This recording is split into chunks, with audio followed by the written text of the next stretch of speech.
Bonjour à tous, j'espère que vous allez bien. Alors aujourd'hui, on va revenir un peu sur Réalité, hein. Faut savoir, c'est une société qui a donné ses résultats aujourd'hui. Et en plus, ce matin, il y avait une bonne nouvelle pour les actionnaires. C'est pour ça qu'elle a pris 9% ce matin. Elle nous a fait un peu une espèce de Air Liquide ou une Interparfum, c'est-à-dire verser des actions gratuites aux actionnaires. Toujours la même logique, 10 actions détenu, une action offerte. En fait, l'opération, c'est avant le 27 septembre. Ça veut dire que si vous avez 10 actions réalité euh, là, dans le portefeuille, avant le 27, eh ben, vous aurez droit à une action gratuite dans les mois à venir. J'ai pas trop vu, on regardera après. Ce sera après. Et juste après, on a les résultats. Et vous allez voir, c'est un peu en demi-teinte, hein.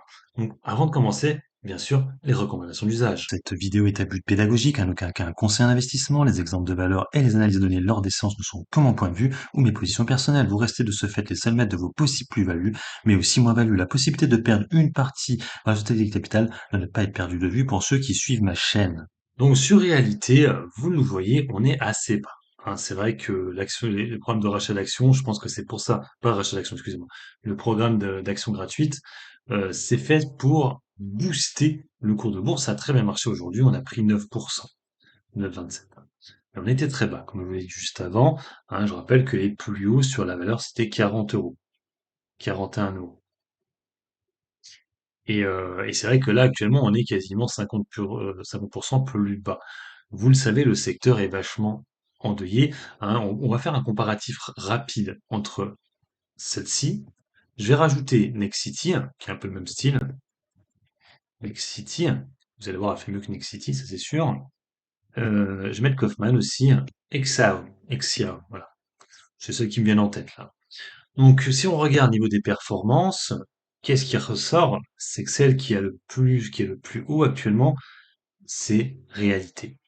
Ensuite, on retrouve Kaufman, et ensuite on retrouve Axion, et la pire, c'est bien sûr Nexity. Ça se voit au résultat, hein. Les sociétés ont donné des meilleurs résultats. Kaufman, le dernier résultat était pas trop mauvais, et Réalité, on va le voir aujourd'hui, les résultats sont plutôt pas mal, hein, plutôt pas mal. Mais on va voir, il y a un petit mais, c'est que il y a des choses qui vont un peu fâcher dans les mois à venir. Donc oui, il y a un communiqué de presse, donc Réalité. Donc je vous dis, c'est une foncière qui construit, alors principalement des logements, hein, principalement, mais ils ne font pas que ça non plus. Des fois, ils font de la rénovation aussi de stades, des choses comme ça. C'est une société qui est nantaise, en réalité. Donc on voit le chiffre d'affaires, on est à 187 millions d'euros sur le premier semestre, dans un marché en recul. Donc un peu Kaufman, c'est une société qui donne un chiffre d'affaires en hausse alors que le marché, lui, recule. Donc 32% de hausse, donc sur le double digit, un EBITDA à 22 millions d'euros, 27% de hausse et un résultat opérationnel qui est en hausse de 44%. Pour l'année 2023, un chiffre d'affaires supérieur à 400 millions d'euros et maintien de la rentabilité nette du groupe. Donc on est sur des résultats plutôt bons, hein, il n'y a rien à redire. Il y a juste le compte de résultat qui est un peu neigé, plutôt fondu comme neige au soleil. C'est vrai que c'est assez étonnant de voir des marges en hausse, un EBITDA en hausse et être aussi en baisse sur le compte de résultat. Donc on voit, hein, ils le disent, hein, face à un marché en profonde mutation, le carnet de commandes composé de backlog commercial, de l'offre commerciale et du portefeuille foncier se renforce et s'élève à 3,3 milliards d'euros. 3 millions plutôt. 3 millions d'euros. Entre 3,1 millions d'euros. Au 31 décembre 2022. Réalité dispose ainsi d'un embarqué de qualité avec un stock de dur très limité. L'activité maîtrise d'usage, exploitation qui compte à date 58 sites exploités, poursuit son développement et devient de plus en plus contributive. Son chiffre d'affaires affiche une hausse de 44%. Et on voit en fait pourquoi ça a beaucoup chuté, hein. C'est à cause du résultat financier qui est beaucoup plus négatif que l'année d'avant, hein. Là, on est à 8,6 millions d'euros alors qu'on était à 5,5. Et bien sûr, aussi les charges d'impôt qui sont là. Et du coup, c'est pour ça qu'on est sur un résultat seulement de 2,8 millions d'euros alors qu'il était bien meilleur l'année d'avant. Donc, du coup, les capitaux propres ont augmenté. On est à 161 millions d'euros contre 144 en début d'année, en fin d'année plutôt. La trésorerie nette, trésorerie active, excusez-moi, 69 millions d'euros. La dette nette s'établit à 120 millions d'euros. On voit que la société est un petit peu endettée quand même, mais en tout cas, les capitaux propres couvrent la dette. Donc, ce qui va se poser problème pour les années à venir, ça va être, ils vont revoir à la baisse leurs estimations. Tenant compte des conditions de marché et afin de maintenir son niveau de rentabilité, le conseil d'administration de Réalité a décidé de réduire sa trajectoire de croissance en reportant son objectif d'atteindre les 800 millions d'euros à l'objectif 2025. C'est-à-dire qu'en fait, ils pensent pas qu'ils arriveront à atteindre les 800 millions d'euros, ce qui avait été annoncé pour 2025, peut-être avec un an ou 2 ans de retard. Voilà, donc ils savent grosso modo que ça sera un peu moins bon que prévu. Et je pense que c'est pour ça qu'ils ont mis en place, juste avant les résultats, cette histoire de programme d'action gratuite pour que les actionnaires ne se barrent pas en courant. Parce que, en général, quand tu revois à la baisse tes estimations, le marché n'aime pas. Il n'aime pas du tout quand il t'a donné des chiffres, ils t'ont dit 800 millions en 2025, et que du coup, ils te disent, finalement, ce sera pas validé, et on ne sait pas ce sera fait quand. Voilà, ça, il n'aime pas du tout. Donc, du coup, c'est très bien joué de leur part de vous avoir mis cette petite news-là, je vous la remets, hein, voilà, ici. Donc, c'est communiqué de presse, c'était ce matin, en vertu de la délégation de compétences. Donc, en gros, voilà, c'est ça, c'est son l'attribution d'actions gratuites annoncée dans le communiqué du 25 mai dernier, initialement prévue avant l'été, sera bien réalisée le 29 septembre. En effet, une première composition d'attribution gratuite d'actions au bénéfice des actionnaires a été décidée au conseil d'administration. Moi, je ne suivais pas vraiment la société, donc je ne sais, je n'étais pas au courant. Donc, on est bien sur date d'arrêté de position, c'est le 27 septembre. Je vous explique rapidement. Il faut que vous ayez 10 actions dans le portefeuille au 27 septembre. Du coup, il y aura un détachement d'attribution le 28 septembre et la date de livraison, c'est assez rapide, hein, 2 jours après, comme ils le disent. Elles seront attribuées gratuitement aux actionnaires en raison d'une action nouvelle pour 10 actions anciennes détenues. C'est comme Air Liquide et c'est exactement comme Interparfums. Donc je pense sincèrement qu'ils ont mis ça en place pour contrecarrer le fait que le marché va être très déçu de du prolongement, en fait, voilà, qu'ils n'arriveront pas à atteindre les 800 millions d'euros pour 2025. Après, quand on voit les résultats, c'est quand même une société qui a des très bons résultats. Il n'y a rien à redire pour l'instant, hein. C'est vrai que la valorisation boursière, je sais pas si c'est la bonne, elle me paraît vachement basse. On a seulement 98 millions d'euros.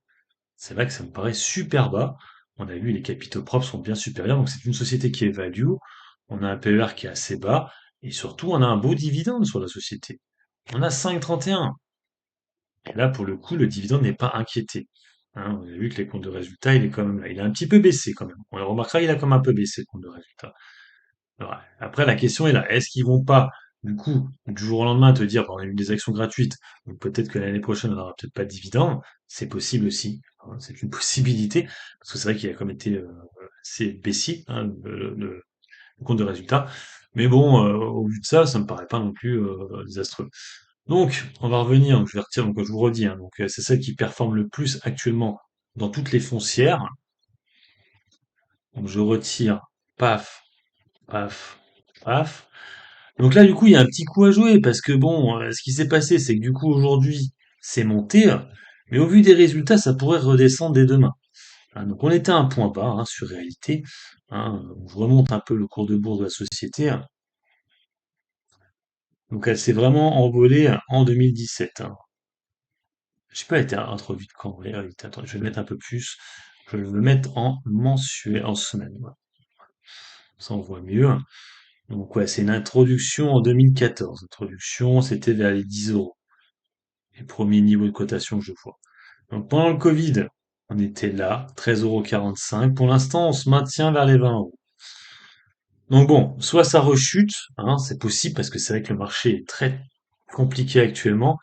On pourrait peut-être aller la rechercher ici, 17,95 €. Voire un petit peu plus bas, 17,40, 17,50, voilà. Euh, et bon, bah, et puis après, bah après, sinon ce serait au niveau de son intro, hein, quoi, à peu près là, hein, on va dire, hein. Ouais, bah, 10 euros, quoi. 10 euros. Mais bon, c'est une possibilité, hein. Vraiment, si vraiment 2000, en fait, si on commence à avoir des mauvais résultats dans les prochains mois, et les prochaines années, ça pourrait aller à 10 euros, mais il faudrait vraiment que le marché n'aille pas du tout. Et de toute façon, vous avez quand même le dividende qui est là. Mais bon, attention, hein, il pourrait être retiré. On va aller voir rapidement, réalité, ce que ça donne au niveau de son dividende, si elle l'a arrêté à un moment donné ou si elle l'a mis. C'est pas un dossier que je connais par cœur, donc réalité, on va regarder vite fait. Réalité. On va voir un peu si elle a pas retiré à mon avis dividende. Alors, ils le mettent en gros, hein, le dividende de l'action de réalité semble avoir subi des coupures ces dernières années. Euh, oui, effectivement, elle l'a coupé en 2020. Hein, donc, effectivement, là, il y en a eu. euh, mais c'était celui de 2020 avec la crise. Et puis, sinon, non, sinon, elle a toujours un peu baissé. Ouais, alors 2015, je crois que c'était au moment de l'introduction, hein. Donc elle a commencé à en mettre un, et après, ben, on était toujours sur un dividende qui montait. Bon là, il a été retiré, bien sûr. Donc il n'a pas été versé du coup. Je rappelle que le dividende 2020 est versé en 2021. Celui de 2021 est versé en 2022. Et là, on voit qu'ils l'ont revu à la baisse, le dividende. Donc, vous voyez, j'avais pas suivi le dossier. On est passé à 0,99. Donc ils ont baissé le dividende. Donc peut-être, attention, peut-être qu'on n'aura pas de dividendes l'année prochaine. C'est peut-être une indication qu'ils ils offrent des actions gratuites et par contre, ils peuvent peut-être couper le dividende parce qu'on voit qu'il a beaucoup chuté, moins 45%. Donc faites attention à ça. C'est une possibilité quand même d'une baisse d'un dividende, voire carrément le couper en 2024 si il y a des soucis.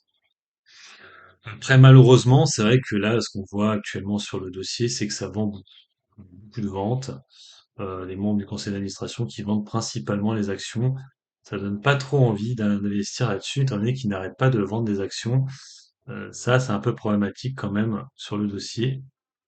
2023, en tout cas, ils ont fait. En fait, tu sens bien qu'ils sont en mode, ouais, on sait pas trop où est-ce qu'on va. Bon, après, comme vous le sentez. En tout cas, elle fait partie graphiquement parlant, des valeurs les plus intéressantes sur l'immobilier actuellement. Si on compare Nexity, Réalité, Anxion et Kaufman Broad. Alors je ne sais pas vous, hein, je ne sais pas si l'immobilier ça vous intéresse en bourse, quelles sont les valeurs qui vous intéresseraient. Il y en a une autre dernière que j'ai pas pensé à dire aussi, c'est la société CBO Territoria, une société du côté de la Réunion, qui verse aussi un beau dividende et qui se maintient pas mal aussi. Après, comme je l'ai dit, c'est principalement du côté de la Réunion, donc c'est un peu particulier. Voilà, donc il faut pouvoir faire le point un peu sur déjà sur réalité, des actions gratuites, peut-être une coupure du dividende, peut-être des résultats qui sont comme assez bons actuellement, qui sont plutôt sur les bons dossiers, hein, pas comme sur les mauvais dossiers comme on a eu sur Nexity. Après, comme vous le sentez, bien sûr, hein, c'est pas une obligation, hein, je donne juste mon avis sur ces sociétés-là. On pourrait avoir des regains hein, de cotation, hein, des tendances haussières peut-être à partir de 2025-2026. Mais attention, la news principale, autre que les rachats d'actions, c'est le fait qu'ils n'arriveront pas à faire 800 millions d'euros en 2025. Ils n'ont pas donné de date. Ils n'ont pas repoussé d'un an. Ils ont juste dit on ne le fera pas en 2025. Donc du coup, ça fait des interrogations. N'hésitez pas à mettre un commentaire sous la vidéo, un petit pouce bleu, c'est motivant, et vous abonnez à la chaîne si vous aimez le contenu. Allez, ciao ciao.